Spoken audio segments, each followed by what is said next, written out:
뉴스쇼가 수요일에 마련하는 코너입니다. 라디오 재판정.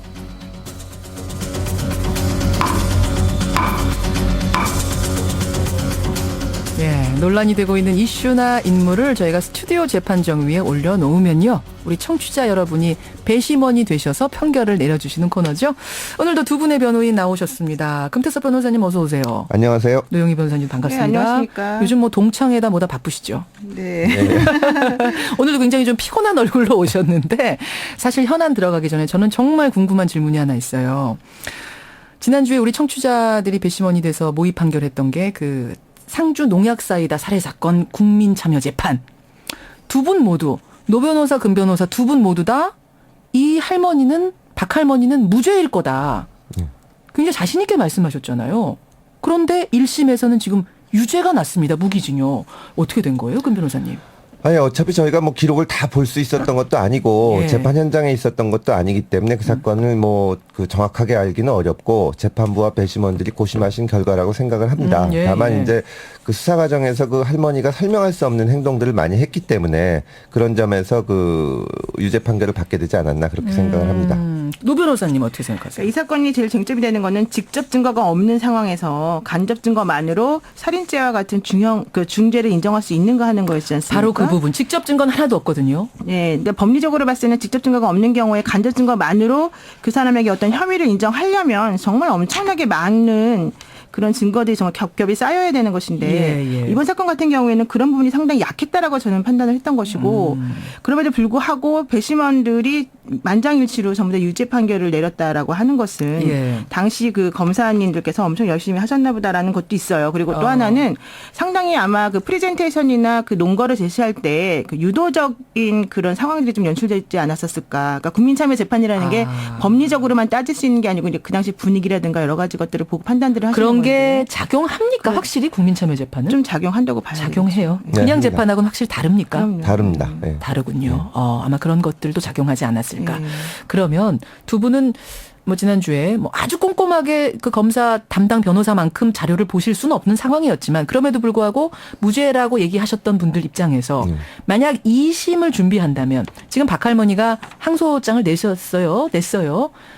2심에서 무죄를 준비하는 담당 변호사라면 두 분은 어떤 준비에 가장 주력하시겠어요, 그 변호사님? 네, 아무리 배심원들한테 그 유죄가 그 합리적 의심이 없을 정도가 되어야만 유죄를 선고한다고 해도, 예. 배심원들은 어떤 사건에서 결론을 내리려고 하는 그 경향이 있습니다. 이 유죄인지 무죄인지 어느 쪽이 약간이라도 높은지. 그렇기 때문에 변호인의 입장에서는 무죄 주장을 하려면 배심원들이 결론을 내릴 수 있는 다른 결론을 줘야 됩니다. 쉽게 말씀드리면 박 할머니가 아니고 이 사람이 범인일 수 있다는 뭔가 대안을 잠재적인 대안을 줘야 된다는 겁니다. 그래야 배심원들이 박 할머니가 범인일 수도 있지만 저 사람일 수도 있구나 하면서 무죄를 내리게 되거든요. 그런 그 식이군요. 시나리오를 준비할 것 같습니다. 그건 좀 어려울 것 같아요. 왜냐하면 제3자를 특정해서 그렇게 다른 사람에게 혐의를 입증하게 하고 뭐 가게 한다는 건 사실 어려운 일이기 때문에, 그거보다는 우리 과거에 이런 사건이 있었습니다. 직접적인 증거는 없지만 간접 증거로 문제가 됐던 사건이 낙지 살인 사건이라는 게 하나 있었고, 여자친구 남자친구 사이에 그냥 이제 낙지 모텔에서. 먹다가 그랬던 게 있죠. 그다음에 만삭 의사 부인 살인 사건이라는 게 있었습니다. 치과 의사. 네, 치과 의사. 그 만삭 의사 부인 살인 사건하고 낙지 살인 사건하고 이 사건 상주 농약 사이다 사건은 다 똑같이 직접 증거가 하나도 없어요. 하나도 없어요. 다만 간접 증거로 인해서 유무죄가 갈렸던 사안인데, 그렇죠. 낙지 살인 사건에서는 무죄가 나왔고, 예. 만삭 의사 부인 살인 사건에서는 유죄가 나왔단 말이죠. 나왔습니다. 결과적으로 판단을 어디에 더 방점을 둘 것이냐에 따라 달라지기 때문에 저 같은 경우에는 직접 증거가 없다는 것을 좀 더 합리적으로 제시를 해야 될 것 같습니다. 상주 농약사이다 살해 사건, 반드시 뭐 중요한 건 진범을 잡아야 됩니다. 진범. 네, 예. 그 과정에서 억울한 사람은 없어야 되고요. 그래서 2심 과정도 우리 관심 가지고 지켜보겠습니다. 그리고 오늘 재판으로 들어가 보죠. 오늘은 제가 앞에서 예고드렸다시피 군대 얘기입니다. 군대. 조금은 복잡할 수도 있는데요. 먼저 주제부터 말씀을 드릴게요. 이중 국적자가 병역을 앞두고 3개월 이내에 국적을 선택하도록 돼 있는 지금의 병역법, 지금의 의무, 이것은 합헌인가 아니면 위헌인가? 자, 오늘 주제입니다. 무슨 말인지 잘 모르시겠죠. 제가 다시 한번 자세하게 설명을 드릴게요. 우리나라 병역법에 따르면요, 우리 국적을 가진 남자라면 예외 없이 만 18세가 되는 해의 1월 1일부터 자동적으로 제1국민역에 편입이 됩니다. 중요한 건 우리나라 국적을 가진 이중 국적자도 예외가 아니라는 사실입니다. 이 이중 국적자는 병역 의무를 지지 않을 방법은 딱 하나 있어요. 금 변호사님 어떤 경우죠? 예, 제1국민역에 편입된 만 18세부터 3개월 안에 우리나라 국적을 포기하는 게 그 방법입니다. 내가 그러니까 우리나라 국적, 미국 국적 두 개 가지고 있는데 우리나라 국적을 포기하면 예, 미국 국민으로 살아가면 되는 거죠. 그렇죠. 예. 그걸 3개월 안에 결정을 해야 되는 예. 방법. 그 3개월 안에 국적을 포기하지 않으면 어떻게 되는 겁니까, 노 변호사님? 그러니까 국민 제1역에 편입되는 시기가 만 18세부터 만 36세까지거든요. 그러니까 예. 그런 의무가 사라지는 만 36세까지 우리 대한민국 국적을 포기할 권리가 없는 거죠. 그러니까 계속해서 이중 국적으로 지내야 되고 만 36세까지는 병역의 의무도 사실은 계속 따라 붙는다고 봐야 되겠죠. 그러면은 그냥 만 36세까지 이중 국적만 쭉 가지고 있으면은 병역 의무는 해제되는 거예요? 그렇게 되는 거예요? 그러면은 너무 쉬운 거 아닙니까? 아무 불이익도 없으면? 예, 뭐 한국에만 안 들어오면은 얼마든지 입영을 연기할 수가 있고 다만 한국에 들어와서 생활하거나 이렇게 하게 되면 군대를 가라는 거죠. 아, 예. 그게 불이익인 거군요. 그러니까 예. 군대를 이중 가면 됩니다. 국적을 가진 사람이 만 36세 이전에 그 외국에서 한국으로 들어오면 예. 들어오면 입대를 바로 해야 되는 거예요. 예, 그렇죠. 그러니까 뭐 한국에 생활하게 되면 한국 국적인 대한민국 국민인데 군대를 가야면 되는 겁니다. 아주 자연스러운 거죠. 자, 바로 이 부분입니다. 이 부분에서 이중 국적자들이 호소를 하기 시작했습니다. 아니 어떻게 18세가 되는 애 딱 3개월 기간 주면서 그때 국적을 선택하라고 하느냐. 만약 그때 놓치면 그때부터 18년 동안 만 36세가 될 때까지 한국에 한번 오지도 못하고 왜냐? 오면은 바로 군대 가야 되니까. 오지도 못하고 당연히 한국에서 취업하는 거 못하고 한국으로는 장가도 못 가고 이거는 너무 불이익이 크다. 예를 들어서 나는 외국 국적을 포기할지 말지 이거를 23살에 정하고 싶은데 혹은 27살에 정하고 싶은데 왜 굳이 18살에 그것도 딱 석 달 기간을 주면서 그때만 정하라고 하느냐. 이건 불합리하다. 이렇게 교포들이 위헌 소송을 제기를 한 겁니다. 그리고 헌법재판소에서 지난주에 판결이 내려진 거죠, 노 변호사님? 네네. 예.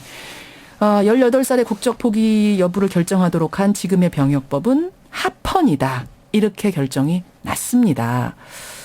근데 노 변호사님, 이게 아슬아슬하게 합헌 결정이 났다고요? 네, 9분의 헌법재판관 중에서 합헌 의견이 5분이고 위헌 의견이 4분이었습니다. 그리고 합헌 의견을 내리신 분 중에 한 분은 또 별개 의견으로 그 예, 논거를 달리 이제 하셨었는데요. 매우 아슬아슬했고 사실 위헌의 소지가 많다라는 것에 대한 공감대는 형성이 되어 있었다고 봐야 되겠습니다. 5대 4로 합헌이 내려진 아주 팽팽했던 이런 위헌 소송입니다. 그래서 여러분들께 의견을 구하고 싶은 겁니다.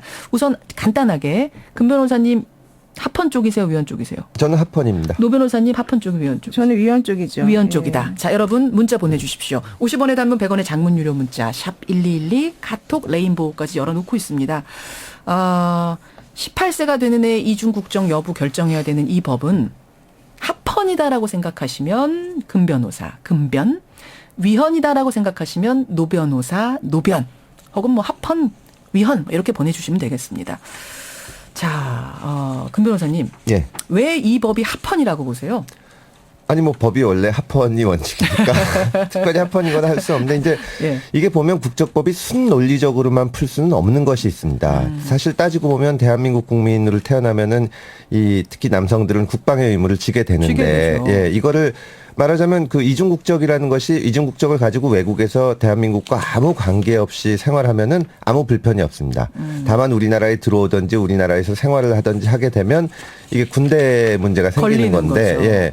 대한민국 국적을 가지고 대한민국에서 생활을 한다면 당연히 다른 사람들이 하는 의무도 해야 되는 겁니다. 예, 그거를 뭐 그 통지 기간이 짧다 그래서 그냥 예. 대한민국에서 태어난 사람들은 뭐 국적 포기고 뭐 그런 것이 없이 군대를 가야 되는데 우리는 무조건 가는데. 무조건 가는데 거기서는 3개월 이게 너무 짧다. 이것 때문에 위헌이라고까지 보기는 너무 어려운 것 같습니다. 어렵다. 자, 노 변호사님 어떻게 보세요? 그러니까 이게 국민한테 어떤 의무를 지게 하려면 그 의무를 이행해야 될 시기와 방법 이런 걸 명확히 알려줘야 되는 거거든요.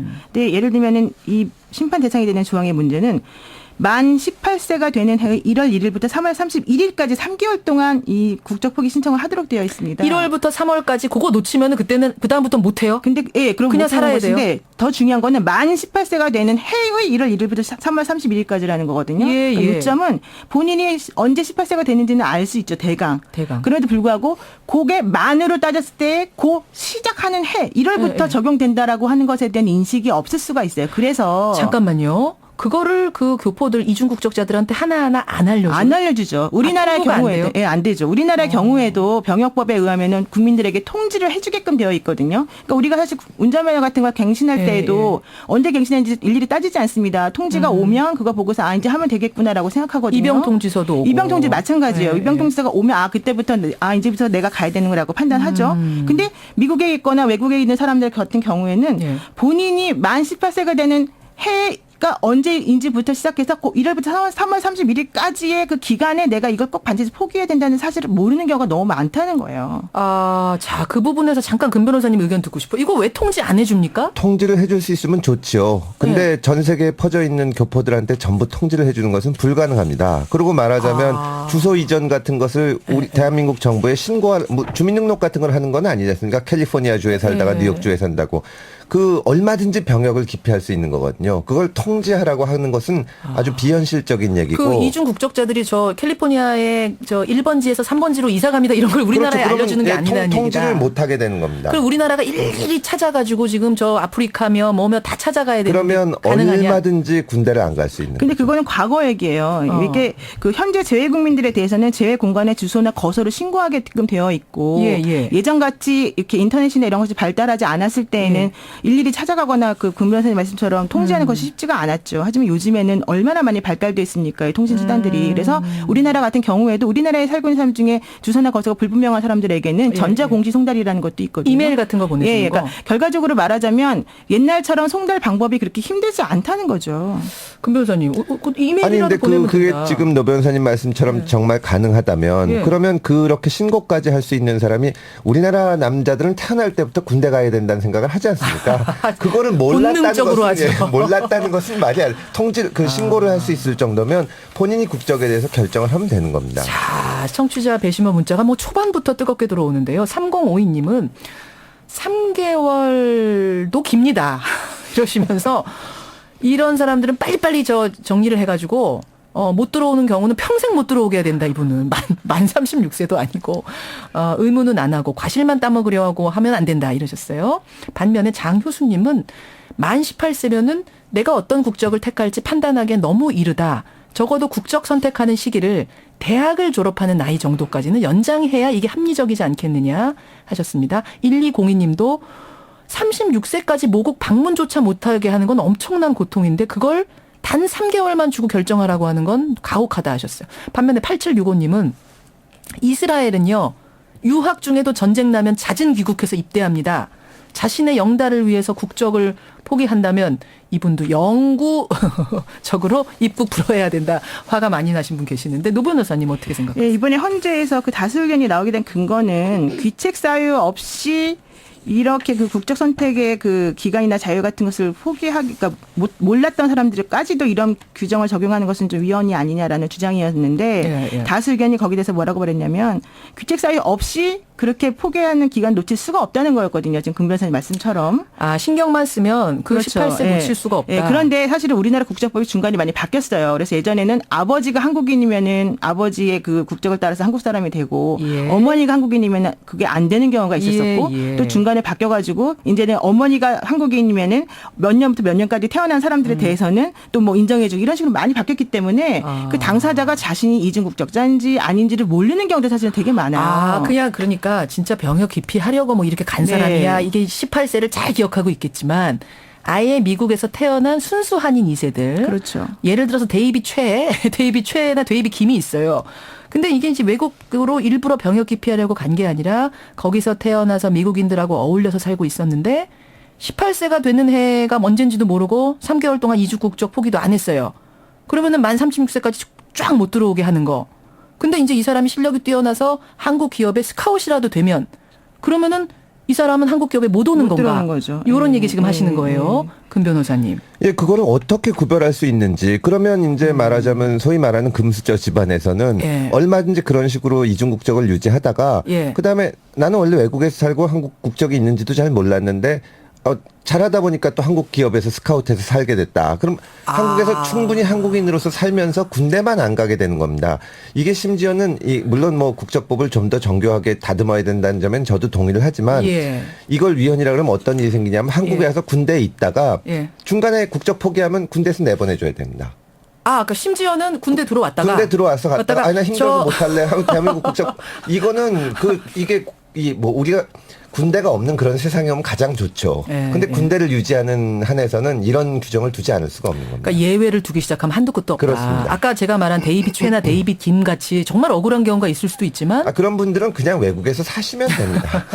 근데 실력이 너무 뛰어나서 한국에 올 수도 있잖아요. 근데 그 한국에서 생활하는 것은 말하자면 다른 사람들이 국방의 의무를 다 하기 때문에 여기서 기업도 있고 하는 건데 그 의무를 나는 안 하겠다고 하면은 그건 안 되는 거죠. 근데 실력이 뭐 입구 없고 떠나가지고 당연히 우리나라 국민이라면 병역 의무가 있는 것이고 그 점에 대해서는 뭐 할 말이 없는 거고 그것을 지금 문제 삼아서 뭐 위헌이다 아니다 이걸 말하는 게 아니고 그럼에도 불구하고 만약에 뭐 어떤 사람에게 국적 선택의 자유를 보장을 해주는 것이 헌법의 권리라면 기본권이라면 그 사람이 그렇게 할 수 있도록 최소한의 여건은 제대로 마련해 줘야 되고 평등하게 이게 유지가 되어야 된다라는 측면이죠. 그러니까 그렇군요. 지금 말씀하시는 것처럼 말씀하면 전애들은 뭐 돈 많아가지고 외국 가서 태어나서 살면서 누릴 거 다 누리고 인디아에서는 군대도 안 가겠다고 너무 뻔뻔한 거 아니냐 이런 식의 생각이 할 수밖에 없어요. 그러니까 저도 마찬가지로 그렇게 생각이 되기도 하고요.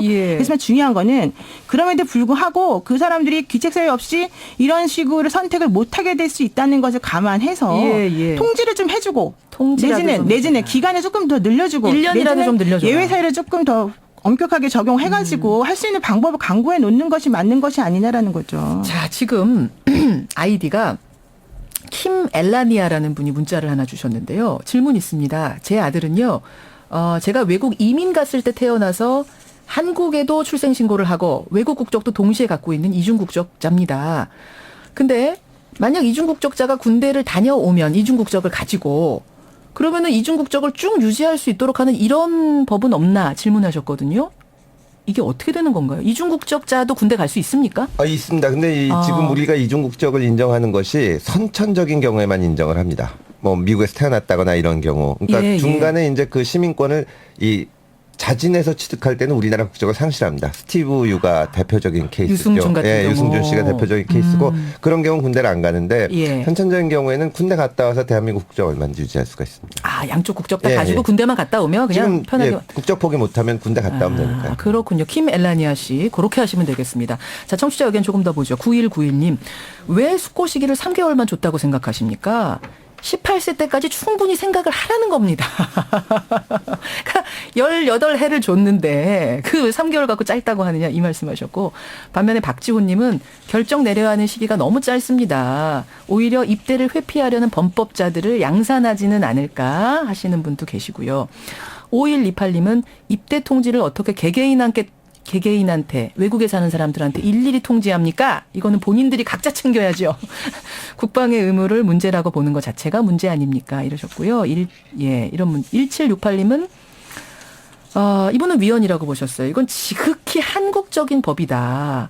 한 사람의 젊은이라도 억울한 사람이 있으면 안 된다. 국가가 품어야 한다. 이런 문자가 지금 오고 있는데 제가 쭉 보니까 양쪽이 팽팽하진 않습니다.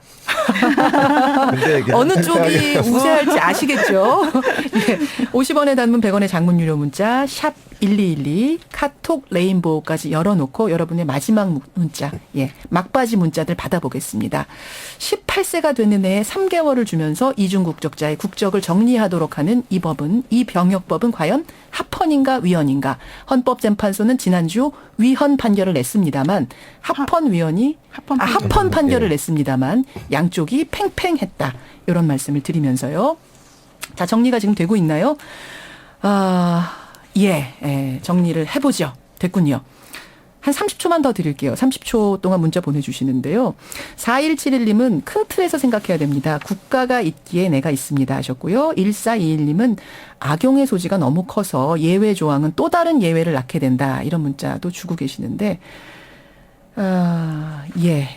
이선호님, 제 친구 중에도 이중국적자가 있는데 또 다른 문제도 있더군요. 이들은요, 이중국적 가진 채 병사로는 갈 수 있는데 장교로는 지원을 할 수가 없다. 또 이런 현실적인 문제들도 주고 계십니다. 청취자 배심원들 예, 정리가 됐습니다. 뭐 더 받아보지 않아도 될 것 같아요. 좀 기울어졌네요. 예. 만 18세가 되는 해에 이중 국적자들은 3개월 내에 국적을 포기하든지 유지하든지 정리를 해야 된다는 이 헌법재판소의 판결은 우리 청취자들은 85대 15, 85%대 15%로 합헌이라고 금태섭 변호사의 손을 들어주셨습니다. 예상하셨죠, 노 변호사님? 아, 예, 그렇습니다. 마지막 변론 기회 드릴게요. 뭐, 노 변호사님 먼저 하시겠어요? 네, 뭐 먼저 하는 게 의미가 없는데 일단 말씀드리고 싶은 거는 예. 그 뭐 국민 정서도 그렇고 우리나라 병역 관계도 그렇고 남북 대치 상황도 그렇고 이런 식의 정서적 판결이나 결론 이런 게 나오는 것이 어느 정도 예상이 됐고 당연한 것일 수 있습니다. 그러나 예. 이제 이중 국적자도 한국 거주 이중 국적자가 있고 외국 거주 이중 국적자가 있거든요. 그렇죠. 이 둘에 대해서는 그러면 합리적인 차별을 하는 것, 합리적 이유 없이 차별하는 것이 과연 타당한 것인가에 대한 생각을 또 해봐야 됩니다. 아까 데이빗 김 같은 경우를 조금 더 섬세하게 들여다봐야 된다는 부분은 꼭 말씀하고 싶다는 그러니까 우리나라에 말씀. 살고 있는 이중 국적자, 그러니까 무조건 이중 국적자가 똑같은 게 아니거든요. 예. 그 여건이나 이런 것들이. 그렇다면 그런 상황들에 대해서 우리가 좀 더 확실하게 그 사람들에게 의무를 지을 수 있기 위해서 뭔가 제대로 그렇죠. 조치를 취해줬어야 된다는 좀 더 거죠. 촘촘한 망이 필요하겠다. 그렇죠. 자, 금태섭 변호사님. 예, 노 변호사님 논리에 공감하는 점이 많고, 뭐, 데이빗 최 이런 분들의 뭐, 그 사정에 대해서도 이게 공감이 갑니다만, 예. 훨씬 많은 수의 대한민국 국민들이 유학 가거나 뭐 운동선수이거나 이럴 때 장기간 병역 의무를 해야 되거든요. 예. 그 사정을 고려할 때는 그렇죠. 이 법은 합헌이라고 봐야 될 것 같습니다. 그렇게 네. 우리 청취자들도 뉴스쇼 청취자들도 비슷한 생각을 하신 것 같은데요. 하여튼 이 문제 중요하고 헌법재판관들도 사실 5대 4 정도로 팽팽하게 생각했던 문제이기 때문에 조금 더 여러분 관심 가지고 지켜봐 주십시오. 오늘 두 분 바쁘신데 고맙습니다. 네, 감사합니다. 고맙습니다. 라디오 재판정이었습니다.